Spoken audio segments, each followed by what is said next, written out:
Welcome, everyone. Simon Rosenberg. Welcome back. We've got another great show today. Joining me is Chairman Michael Steele. Welcome, Mr. Chairman. Hey, my friend. How are you, Simon? I'm great. It's always better when we're hanging out together. And I'm really glad you were able to make some time, given that you're now so busy anchoring an MSNBC daily show. Congratulations. Thank you, sir. And you've got a great crew there every day. So listen, I wanted you to come on.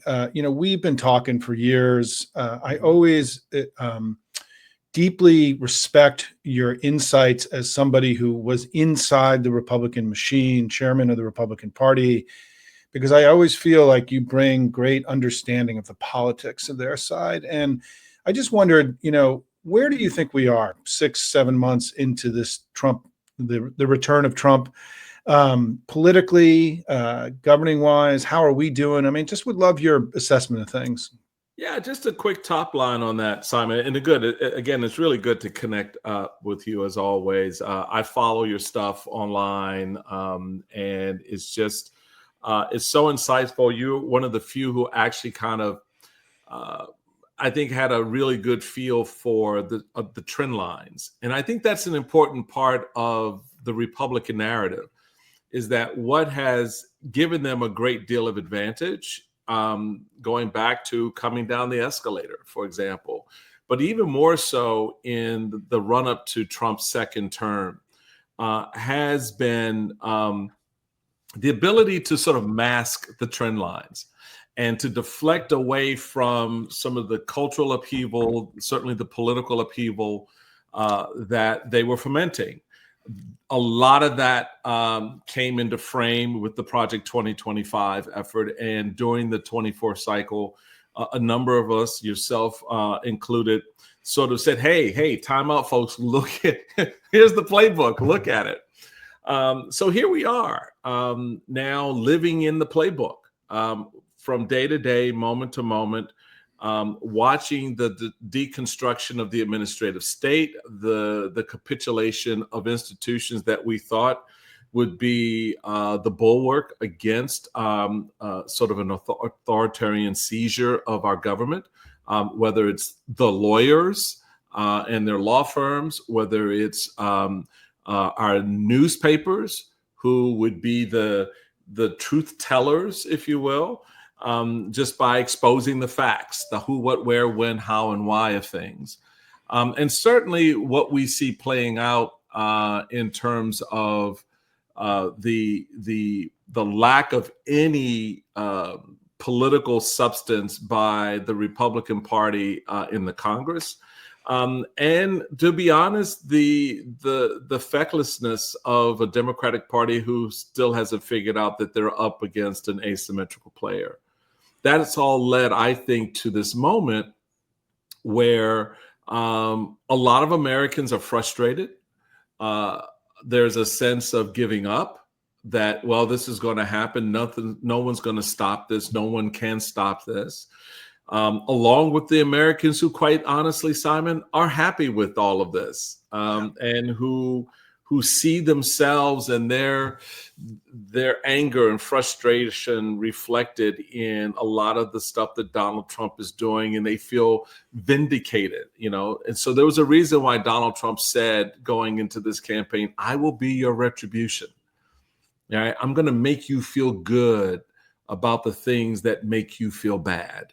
And here we are.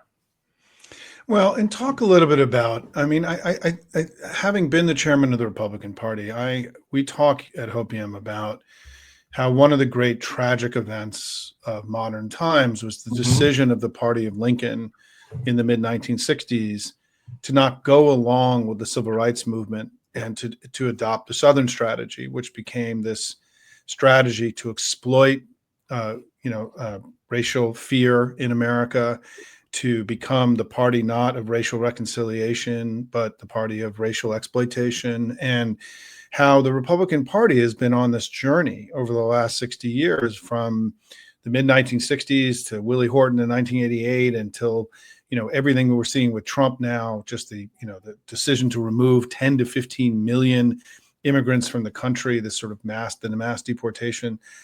the party has been on quite a journey. And I think, I talk about the tragedy of the decision by the Republicans and Nixon and so on in the 1960s to pursue this path, which they didn't have to. I mean, they could have joined the Democratic Party and in a better future. And now, all these years later, at this moment that the worst leader that we've ever had in the history of the country, you've seen the Republican Party and the congressional leaders just go belly up, right? And go become supine and become, abandoning the constitutional order just as rapidly as Trump has. And I think that's probably been my biggest surprise, right, about this time, is how much not just the other institutions have capitulated, but Republicans, governors, Republican congressmen, Republican senators have all just sort of yielded to this deeply destructive agenda, the elimination of their powers. And I just wondered, just as somebody who led the Republican Party, you can reflect a little bit on that aspect of what we're seeing now. Dude, I didn't know I needed to, pour myself a bourbon for this conversation. I definitely would have hit the bar before I sat down, my friend. Man, all I got is my Bush Cheney coffee here. Oh my God. Just do your best. I'm just having fun with you. Come on, man. This is like a crazy moment. We got to get, it's August. We can think big thoughts and, Yes, well, I it's funny. I have given that big thought, and I have looked back over the course of my political career in the party. And I was always honest about the party when I came in the door. My mama told me when I was about to turn 18 and vote for the first time, and she said, don't be Democrat because I'm a Democrat and our family's Democrat. You're growing up in a Democratic city, Washington, D.C., but figure out where you fit, right? And so I did the research, I did the history, and I studied both parties, and I reconciled a lot of the underbelly of the Republican Party against a lot of the good that it strove towards, going back to Reconstruction and the fights that were important then. But then I had to recognize, and this is the truth about the party that I don't think it really has come to grips with, that in the midst of the Reconstruction period, we stopped Reconstruction. We stopped actually believing in the Lincoln view of America. As one of the founders of the party, and why we were born out of the Whig Party in the first instance, why we fought for the 13th, 14th, and 15th Amendments, because political and economic forces began to drive outcomes. And you saw that certainly with the burgeoning of the Jim Crow era. But when you got to Roosevelt, you pegged the 1960s. I'll take this back to the 1930s, because what Republicans had to reconcile themselves with was the fact that you had a Democratic president in Roosevelt who was striking a New Deal on the heels of a Republican administration's depression. We talk about tariffs today, Smoot-Hawley back in the 1930s. And what Republican fiscal policy was doing to the country created an opening politically for Roosevelt to reimagine America. And they struggled against how to respond to that, just as we see Democrats today struggle with how to respond to Trumpism. Republicans struggled with how to respond to the New Deal. And so they realized that they had to figure out tactically a different fight. And that over time led to what we saw 20 years later with Republicans trying ostensibly to embrace the John Birch Society, this right-wing white nationalism that tried to infiltrate the party, but was stayed off by Republican leaders like Everett Dirksen and others who said, hell no, that's not who we are. We're in the midst of fighting for the civil rights of Black people. What are you talking about? But that could only hold off for so long. And when Nixon made his bid in 68, and this goes to the heart of your point, he struck the bargain with the devil. Because they realized the only way you could win the White House was through the South.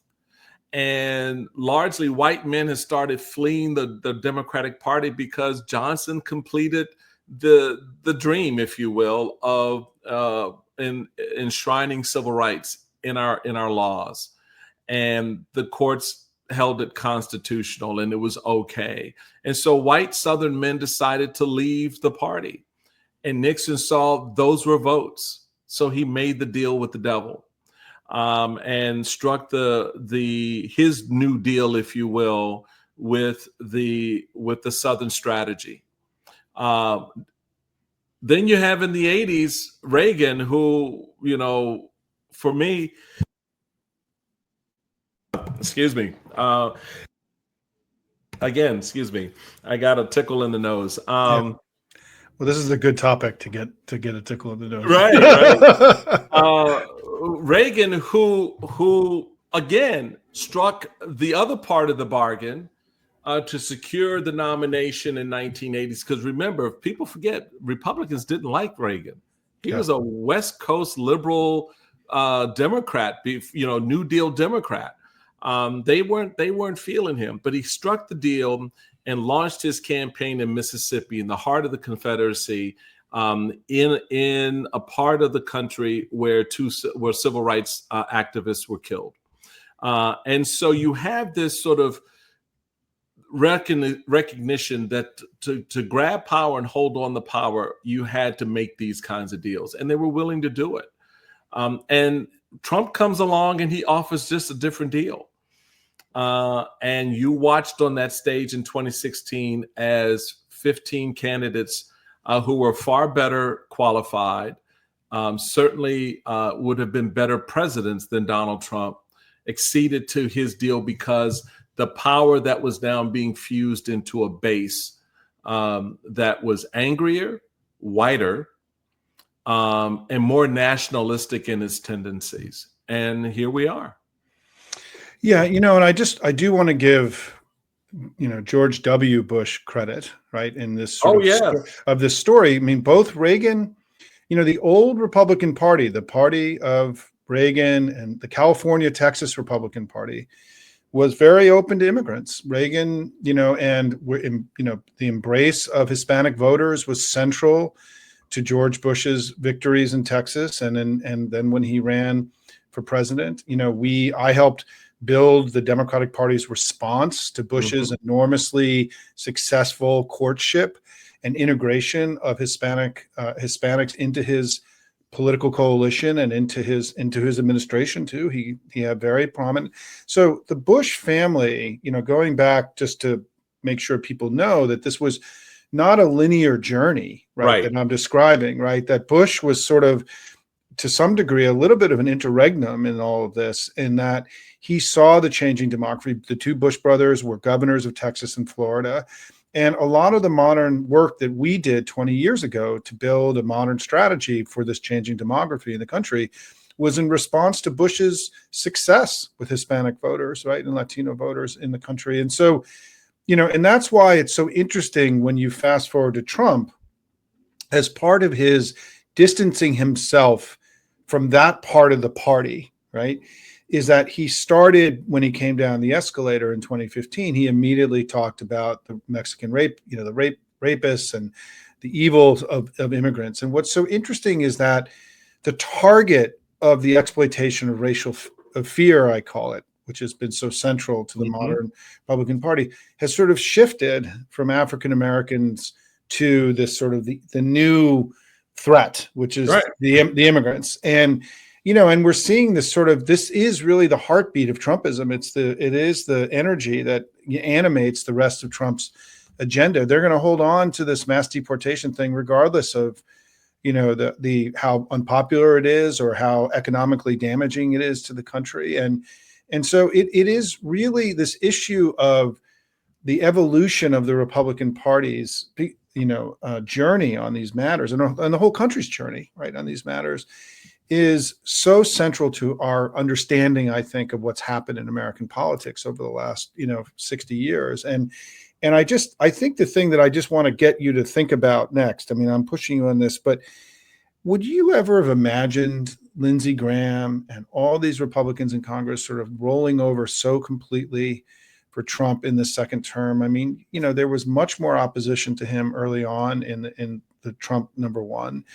And here we now have Congress ceding its authority, giving away tariff authority, right? Letting Trump, do these rescissions, which are obviously an incredible attack on the authority of the Congress and the sort of the division of the balance of powers.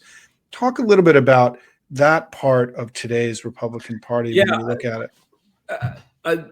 So two things, if I could, because you said something in the first part. I want to put a pin in, because I think when you're talking about the immigration issue, remember the immigrants we were talking about were white. That's a different immigration policy back in the day. When you get to Bush, the immigrants we're talking about are black and brown, largely brown people. And so the reaction to that level of immigration is what we saw collapse the well thought out, well crafted immigration policy of George Bush in 2006. Killed by a hard right within its own ranks, right? That resented the changing of America. Bush acknowledged the changing of America. Daddy Bush acknowledged the changing of America. These Republicans refused that acknowledgement because they saw it as a threat. And I can tell you, having sat in some meetings where people forgot I was the black man in the room, and they just start talking there, if I could use a bad word on your podcast. Yeah. Talking their shit, and only to look up and go, oh, damn, I forgot he was here. Right? About immigrants. All right. And about this changing the coloring of America, as one person once put it. So that has driven a lot of, almost as not a capstone, but a through line from what we saw in the 1950s and 60s, as we sit here at this time celebrating the 60th anniversary of the Voting Rights Act, and watch the deconstruction of those rights. So to your second point about looking at the Lindsey Grahams and the John Thunes and all of these players in this iteration, absolutely, I expected this behavior. And I'll tell you when we should have had a clue. When they wouldn't impeach the man after January 6th. So you knew if whatever problems you had with the first impeachment and all of that, okay, I don't understand the questions or problems you would have, but I'll give you those. But when you get to January 6th and you can't impeach this man off of what you objectively saw and learned subsequent to what you saw, his presidential actions were, and you sit there and you could not get the required, no one in the Senate would give you the votes to impeach him. When the man got reelected, you knew what this was going to be. Yeah. I mean, I guess, I mean, I'm still, I think what's been interesting, and we're going to see this in the budget battle coming up, is they're starting to really spit the bit, the Senate Republicans, on Russell Voigt's efforts to essentially have the administration take control of the budget, right? And because that is the power of the purse, is Congress's constitutional responsibility. And, he's trying to remove that. I mean, this idea that we could negotiate a budget, Republicans could pass it and vote for it, and then Trump could decide there were parts of it he didn't like, and then that's okay, right? I mean, there's no form of a democracy that can operate like that, right? And so it has been I still remain, perhaps naively surprised at how much room they have been willing to give him on the constitutional authorities of Congress itself, right? And his willingness just to burn to ground our constitutional order that is the basis, by the way, of their power.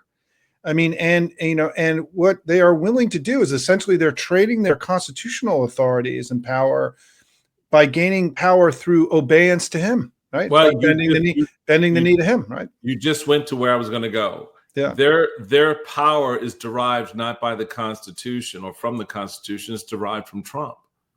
So the Constitution is just word on paper. It doesn't mean anything. If it ever did, to be honest, with some of them, if it ever did, because I think for some of them, this is innate to them. They now have been freed to expose who they truly are and how they truly feel. When you listen to some of them talk, the ease with which they talk about the shredding of their constitutional authority, and the obedience they have towards things Trump wants and desires. You now have a sense of what this is. You do have some who think, okay, well, this will all end with Trump.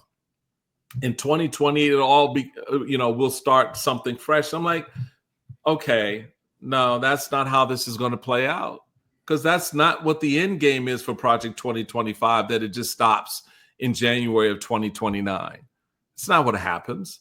And so we are in a space where the only recourse left for the American people right now is to take control of at least one chamber of the House, of the Congress, the House, and if not both, if they can swing it, to become the cudgel against an authoritarian regime. And then to set up an opportunity where you make the party pay royally in 28. You begin in 26. As I've said to Democratic leadership, by my estimation on how I approach the 2010 cycle, if the Democrats don't win 30 House seats this year, then they need to get out of the business of politics. They literally take the damn sign off the building, turn the lights out, and go the hell away. So let's go deeper into that. You ran a party and you were the chairman of a party, respected chairman of the party. What advice do you have for us and Democrats? And by the way, welcome to our broad family. I mean, you've been hanging out with us for years now, and I'm really grateful for that. And we all are on our own journeys through this crazy politics. But what advice would you give? You're sitting with our leaders. I mean, give us some of your thoughts about what we need to be doing. A couple of things. One, fight. And you know what? I call it breaking some eggs. You got to be willing to crack some eggs, yes. But no, in this case, you got to be willing to break them. And so a good example of where you break some eggs is the whole Epstein narrative. All right? Be asymmetrical in your response, not predictive. All right? So it is okay. It's fine. I get it. Texas Democrats going out of the state, probably the smartest thing to do given the leadership of Texas right now. And they give a new definition to kissing someone's behind, right? So that. But then when you look around at what could potentially be happening in other states, I love where the direction Gavin Newsom is going. He's looking to break some eggs in California. He has to, because they've got the impartial commission there for elections, and so for redistricting rather, and so he has to figure out how to break an egg there. Hochul in New York, I'm sorry, sister girl, you can't wait until 2027. What the hell are you talking about? You need to break an egg now. You need if you've got the power to bring the legislature back, bring them in and put a proposal to redraw New York's lines, right? So that's number one in this moment, to figure out how to be disruptive against the disruption, because that's all this is. Texas is the tip of a very big iceberg that our democracy is slamming into electorally. And the goal here is, okay, now I'm going to mix my metaphor. This is the canary in the coal mine. So, all right, let's see how far we can go. How far can we go to get away with what we want to do? So there's that. While you're doing that, the next thing is every state legislature should be in play. Every last one. Because if you want to redraw the lines in Congress, you need to take back your legislature. How did we get to draw the lines in 2011? Because I focused on the legislatures in 2010. That was the game. And look, Simon, I got all kinds of shit from Republicans for focusing on state legislatures. Why are you focusing on legislature? This is about winning Congress. Well, how the hell are you going to win Congress if you don't get to draw the lines? If you don't get to decide who's going to sit in the seat and where the seat is. Now, I can't account for some of the a-holes who got elected, Margie Taylor, et cetera, right? I don't have any control of that. What I do, though, is set the map, set the chessboard. And that's what the national party has to do for state parties around the country, is help them set the chessboard, help them set that chessboard in a way in which every seat becomes a part of the effort. It's not just winning a congressional race or winning a U.S. Senate seat. It's winning county executive. It's winning mayor races. It's retraining the way voters are looking at your candidates, getting them to reassess them, getting them to help them get over their bias against voting for a Republican, or in my case, or in the case of Democrats, helping them vote for a Democrat. Because there are enough, as you know, from your great work, there are enough sweet spots out there where Democrats can grab some Republican seats that many will say, that's not going to happen, which is why I love the stuff that you were putting out in 2020. And I love the stuff you were doing in 24, because you were tapping into that vein. The problem you had, especially in this last election, is that very few people were listening to the shit you were putting on the table.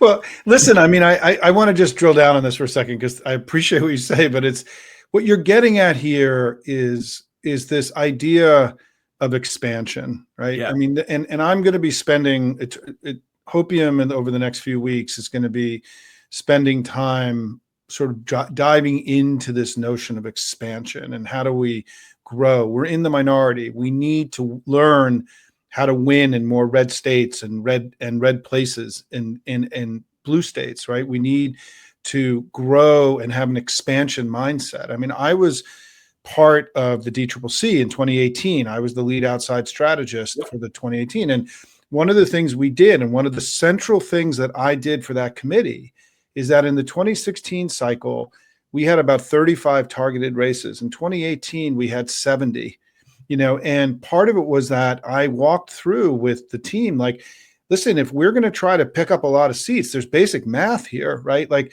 if we want to pick up 30, 40 seats, we got to shoot for 70. Right. And if we're shooting for 35, we're going to pick up 20, right? And so part of what we did in 2018 is that we knew it was going to be a favorable cycle for us.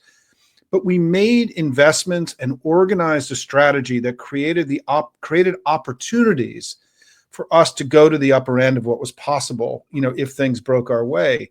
And one of the things we're going to start doing inside of Hopium is exactly what you're saying now, which is that how do we expand the congressional map? How do we expand the Senate map? How do we expand the presidential map? Which I think increasingly, Mr. Chairman, one of the things I think that you should be thinking about is the next two states after the 7 battlegrounds in that we have to make competitive are Texas and Florida. There is a huge new thing that in 2032 that's why what I've been talking about in Hopium is that, look, the upside of what's happening in Texas here is that the national party is returning to Texas, and we're going to have to go there eventually. Like, we're going to have to start spending incredible amounts of money to boost Democrats in Florida and Texas for the 2032 reapportionment and for the and for the presidential race. And the sooner we get at this, the better it is. And so I think this idea that we have to get out of the defensive crouch that we've been in, start playing offense, thinking about expansion, think about taking advantage of his declining poll numbers and his stumbles and his obvious physical and cognitive decline that are in place, and have confidence in ourselves that if we go out and prosecute our arguments, our campaigns, that we can take advantage of their stumbles and their extremism and grow the party. Now, you went through that. And so that's why one of the reasons I wanted to talk to you today is that I think we're in a similar moment, right, as you went through in 2010, where we've got to now be relentlessly focused on expansion as a national party. So that expansion piece is it just for your audience and people that are in this family looking at this. I'm going to connect a big dot for you based off of what you just heard. And the expansion piece was at the heart of what Nixon and Lee Atwater did on the Republican side. Nixon, with his Southern strategy in '68, was expanding the base of the Republican Party to include Democrats and like-minded independents who, unfortunately, in this case, rejected the civil rights push and movement of the country.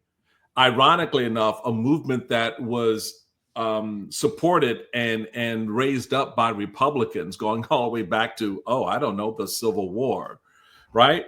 But the politics dictated that turn. And so that expansion was important in '68. And for Lee Atwater, when he gets to the White House, gets the chairmanship in the '80s, it was that same sense of expanding the party, taking advantage of that opportunity to create a narrative around, in that particular case, you're looking at culture issues tied to economic issues. And so you have the rise of the moral majority, all right? Faith introduced to politics in a way in which we're still paying for it to this day. So I think in many respects you have, this sort of opportunity for Democrats to reimagine that expansion. But where you're aided, where you don't have to rely on the politics, is where you can lean into the democracy. And you're tying the economy, the personal economy of moms and families and communities to a country that is now laden and overburdened with taxes. Oh, he calls them tariffs, but maybe it's just a tax and you're paying for it. Laden and overburdened with economic hardships because, guess what? You thought you had health care, but you don't anymore because they just cut your grandmama's Social Security. So now you got to pay for grandmama's health care as well as your own. But wait, there's more. That SNAP program that you, in the public school system that you send your kids to, guess what? That's not there anymore because it's gone. And so now tie that to who they should blame. Yes, blame for the pain. I'm going to tell you who to blame for the pain. It's them. It's that Republican congressman who voted for it. It's that Republican senator who's now sitting there making excuses and saying, this is really bad, but I voted for it anyway, right? So these narratives become really, really important. You cannot fall into the trap of your own Tea Party scenarios on the progressive left, the way we fell into that trap early on on the right. And it was a challenge for me before I looked up, we lost a lot of good Republicans who could win in states like Delaware and Utah, right? And got really bad outcomes because of that trap. And so don't let the Mamdani race in New York distract from what you have to do, because the fight in front of you is bigger than that New York mayor's race. But a lot of folks want to hang that race around your neck because the reality for Mamdani, if he wins, he still has to deal with a system that is not built for a progressive left agenda. And so his challenge is going to be how he governs. navigates that. And the Democrats can't allow themselves to get dragged into that scenario as they make the economic case tied to the country, its democracy, for the rest of America. I mean, I really think what you just said is so important. And as I try to figure out how to talk about this on our side, is that, people have their understandings of what the fight is, right? We're a big, diverse, ideologically, racially, regionally diverse party, and everyone's bringing their own thing to it, right? And that's the way it should be in a democracy, right? But I do think that one of the things we're really going to try to sort of drive is that we need to be mitigating the damage that Trump is doing as much as we can right now, but relentlessly be focused on seizing power again and winning back power. And two, as you've discussed it, we have to reimagine our coalition. We have to reimagine the map. We have to start to learn how to win in places that we weren't winning before, because it's the only way we're going to preserve democracy. Mm-hmm. And so there becomes this kind of North Star, or this man on the moon mission, right? Of, how do we, we're going to do it in Virginia and in New Jersey in this November, where if we can win those races by double digits or high single digits, it will be a clear repudiation of this Republican politics. But I think there's going to be a really fascinating collective project for us around the idea of how do we win in more red states and red places in order to grow and expand, to deny them power in order to preserve our democracy, our freedoms, our opportunities, our liberties, our future, right? All these things. And I would love to stay in touch with you about this as we begin to go about. I will say that Ken Martin is putting the building blocks in place. I mean, Ken Martin is a strong party guy, and they are making unprecedented investments in the 50 state parties that will give us the building blocks to start to expand, right? Yep. I mean, if we want to go into new places. And I'm really proud of him for sticking to his guns as a guy who's run a state party, ran on a campaign to not have the DNC just be a 7-state thing, but all states, right? We had really retracted to a great degree our kind of focus as a national party into just the battleground. So he's building the building blocks that would allow us to expand. And I think that it becomes very, very important now for us as we go through a generational turn, as we all the ideological churn that's inside the party, which to me is a sign of health, by the way, and normalcy, that we're having debates about who we are and what we do. And I don't agree with Mondami on many things, but, he won, and he's going to have his say, and he's going to do his thing, and let's have the debate, right? Let's not be scared of it. Like, let's welcome this discussion that we're going to have about our future together. But to that point, Simon, don't be consumed by it. And that's the Achilles heel for Democrats.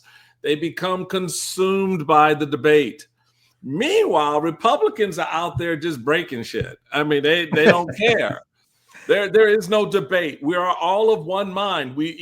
I could tell you, man, I used to sit in meetings with the leadership, and I would just listen as we went around the room, and there would be this yes, okay, this is the word of the week, the phrase of the week, the message of the week, and everyone was very consistent about that. And so any internal struggles and frustrations were muted. Didn't mean they didn't happen. They were just muted. They were never played out on the streets. Democrats put all that stuff out on the street. Everybody screaming at each other, yelling and crying and laughing. I'm like, guys, okay, you're just way too emotional about this. Because what Republicans do is they take the emotion out of politics, and that's a bad. We see the consequence of that because you don't care what happens to people. We see people being rounded up. Democrats put a lot of emotion into it, and then that becomes the thing.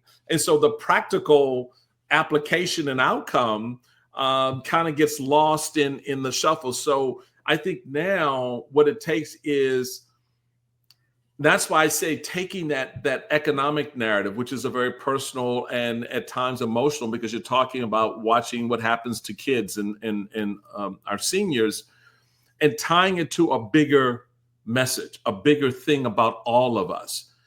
It helps with the immigration argument. It helps with the DEI arguments. It helps with all of those things that Republicans are taking a sledgehammer to, and reconnects Americans back to those things, because at their core, DEI was the story of your great grandmama when she got off the boat from Ireland. It was the story of your uncle when he got off the boat from Germany, right? It was the story of your cousin when he came from El Salvador. And now you want to sit there all high and mighty because, you know, you did it, quote, the right way. So you're going to turn your nose up at him because he's leaving a country in which he's in political peril or hardship? Give me a break. So we can make the case. We just have to need now, to your point, refine how we do it. So listen, I've taken up a lot of your time. You're a busy guy. You're no, dude. Big MSNBC host. Let's wrap up by you telling us about the show. How's it going?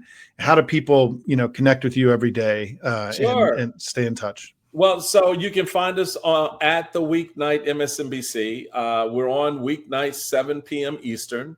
Alicia Menendez, Simone Sanders Townsend, myself. We really do try to bring a very different feel to the conversation, by having an actual conversation. We try very hard to have live guests at our round table with us weeknights. And so that just sort of brings things into focus. Simone and I in particular, because she's out of the Biden-Harris world. And so we have some fun moments where we push up against each other about what Democrats should do or what Republicans are doing. And so that we want to bring that sort of experience to people weeknights. And it's a lot of fun. It's a good conversation. Check us out, 7 p.m., Monday through Friday. On Mondays, we have 2 hours, so we get to double the fun. Wow. But it's been really good coming from a weekend show where we had, Saturday and Sunday mornings from 8 to 10 to now every night having this ongoing conversation and being a part of breaking news, from the Trump administration to world events. So it's a good flavor, it's a good feel. And of course, I kind of bring some of my after 11 p.m. sensibilities.